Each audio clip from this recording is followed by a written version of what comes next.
Hi everyone, this is Jim. Welcome to this Blitz chess postmortem, a postmortem of my Blitz game number 470. I kicked off with e4. My opponent played e6, the French defense. So after d4, d5, knight c3, and knight f6, this is the classical French. And there are two main replies to the classical French that white has here, and I normally play the second choice here, e5, the Steinitz variation, an interesting way to play. But I have on occasion played this bishop g5 line, and I decided to go back to it for variety, and that's actually the main choice here. And, well, black has a number of different responses at this point. What I've usually seen, actually, is the move bishop to e7. And that just breaks the pin, so that d5 is not a threat, a very logical move. But you play e5 anyway, rather, not d5, e5. Chase the knight away and trade off the dark squared bishop. That's usually how the play goes, and that's sort of what I was expecting here. There is also the line where d takes e4. That's a pretty sharp tactical line that I'm not really familiar with. And I don't see that, even though it's a top choice in the database. I honestly don't see that much, so I don't know what to play against it. But my opponent played the third choice, bishop to b4, known as the MacCutcheon variation. And while I have seen this before, it's something I haven't seen very often, first of all, because I don't usually play this, and then I don't usually get that response. So we're in a position I've only played a couple of times. I did eventually find the right move here, e5, just trying to take advantage of this pin. Although for some reason I really was not seeing things clearly in this game. For some reason I was thinking he had the option of playing knight to e4 there, putting more pressure on my pinned knight over here. I was completely neglecting the fact that I pinned his knight, so that's not a move at all. The only move here is h6, the only move that really stays in the game. So if you take the knight, he takes the bishop, and that turns out to be nothing much. You could also take the knight with your bishop, but the main move here is just retreating and saying, okay, what are you going to do about your knight? And now there is a funny intermediate move. You see that black here can play bishop takes c3 right away. You don't have time to take the knight. Just to show this, if he takes and you try to grab the knight, there's a couple of pawns hanging here. He can take on d4 or on b2. So he just takes on d4, you take on g7, and then he can take here, and he just wins a pawn there, and he's got a decent position. He could also take on b2, and you can throw in bishop takes b2 and rook b1. But in this position, black is just a pawn up, and the development is about even. So that seems like quite a reasonable way for black to play. So it's not so good to try and grab the knight in this situation after after bishop takes c3. You take the bishop with the pawn. And then he has to move the knight at this point, and he can try the tricky move, knight to e4. So pretty interesting way to play. But that's not what happened in the game. My opponent did decide to retreat his knight right away. And now I could throw in the move queen g4. That's the difference. He didn't have this option on the other lines because the knight was still here, which attacks the g-pawn. And that's looks like that's good for white. Instead, I played a3, trying to force the issue here with the bishop. He takes, and I should take with the pawn. I took with the bishop almost as a reflex, but it's often the case that you want a pawn on the c3 square when you're playing white against the French. That's because you've got this advanced pawn center, and it's going to come under attack. That's black's counterplay, and so having a pawn here on c3 to support the center is often very helpful, and right here would be a good time to take with the pawn. So I took with the bishop instead, without really thinking about it. Here we're out of the we're out of the opening book here, and he plays c5, going after the center immediately. So I decide at this point to go ahead and open up a square for my bishop by taking. This is not too bad, but my big mistake was not taking with the pawn here. But at least I get some activity from my bishop. He retreats his knight back to d7, and I get my knight out to f3. I was really debating whether to support this pawn with another pawn push or with a knight move. You are going to have to lend some extra defense to the c-pawn. It's going to come under fire with knight c6. Very easy moves, even queen c7, and it's pretty straightforward for black to build up pressure on that pawn. And f5 more securely defends that pawn but at the same time it weakens the king side by opening up this diagonal, hitting at f2 and g1. So those are the pros and cons. I decided to develop the knight. He goes knight c6, so I think this is okay. It's now c3, and I really was not worried about him taking the bishop, which he did. The engine thinks he could just castle here, leave the bishop there. It's not going anywhere, but he went ahead and took it off, and now I have a more secure center because this pawn can't be so easily attacked. There's no c-pawn to undermine it with, and so I've got a decent center at this point and probably a slight edge. So knight b6, bishop d3, just some normal development. Bishop d7, I castle. Rook c8, he could castle there too. Queen d2, queen e7. Yeah, just normal moves. I think all this is fine. Rook a to c1. The engine evaluation jumps around a bit, but I don't think anything horrible is happening until, let's see, I decide to retreat my bishop here, try and set up a battery against h7. And he plays a nice move here, bishop b5, which controls all the squares where I might try to put my queen to line up with the with the bishop on the battery. So this actually pretty much equalizes for black. I have to move my rook too because it's under fire. And so so black has survived the opening. There are a few places where I could have played better and got maybe a slight edge, but been a decent game so far. And then right here, black plays a terrible move that basically gives the game away. He just wasn't noticing that my queen was taking his pawn on, was attacking his pawn on h6, and after he plays g6, I can just take it, and it's actually game over. I mean, the evaluation suddenly shifted to +3. He takes off one pair of rooks, which the engine gives as the right choice. And now the engine wants to play bishop to e8, just full-scale retreat mode. You can understand why black didn't want to play that. It would lock in his rook and just give me lots of time to organize my attack here. And you can see it's still winning for white.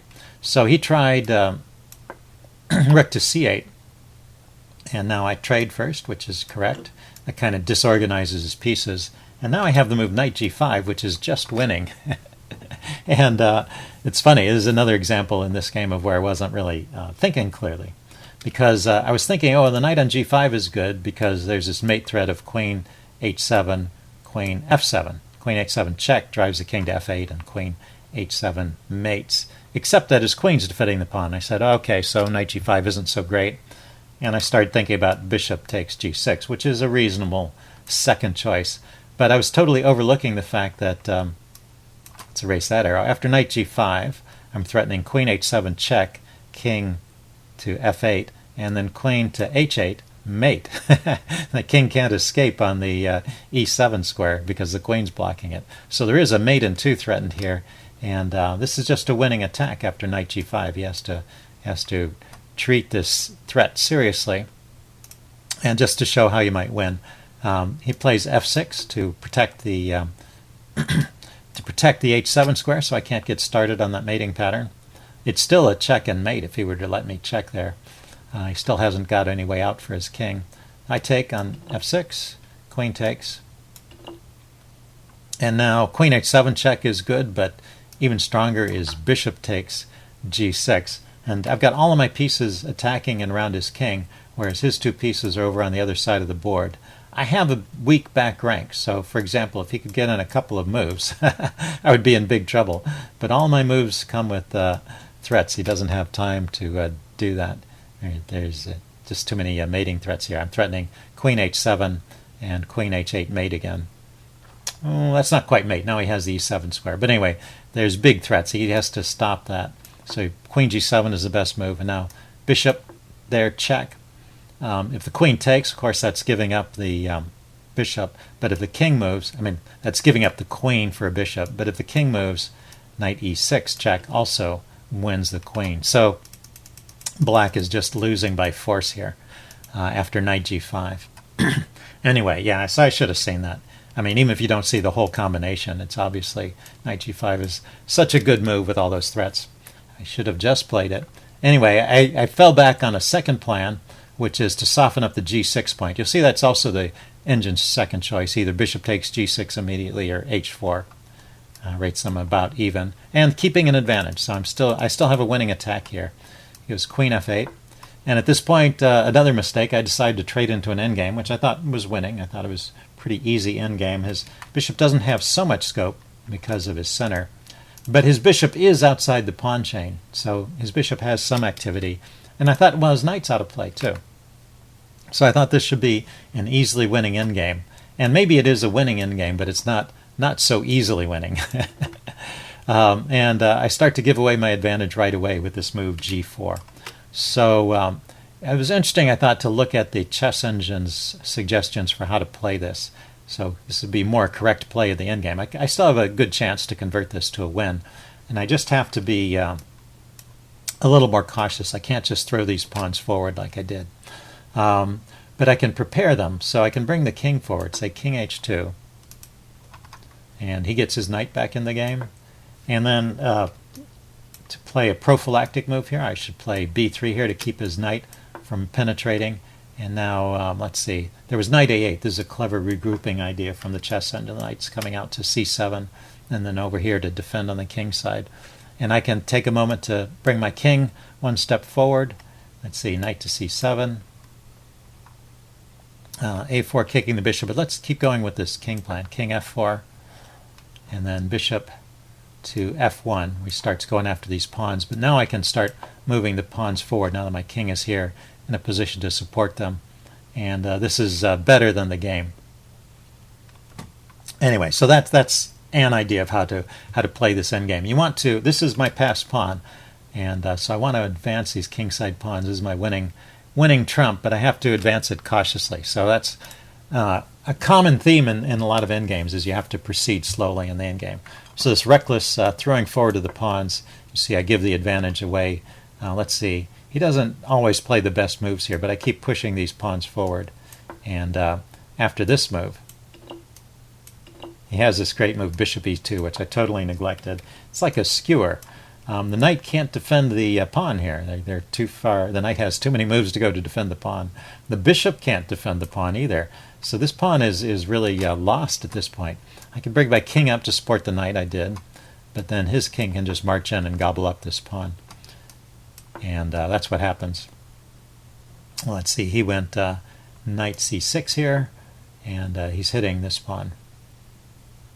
And I played knight d2. Well, he was already threatening to take the knight and then win both of these pawns.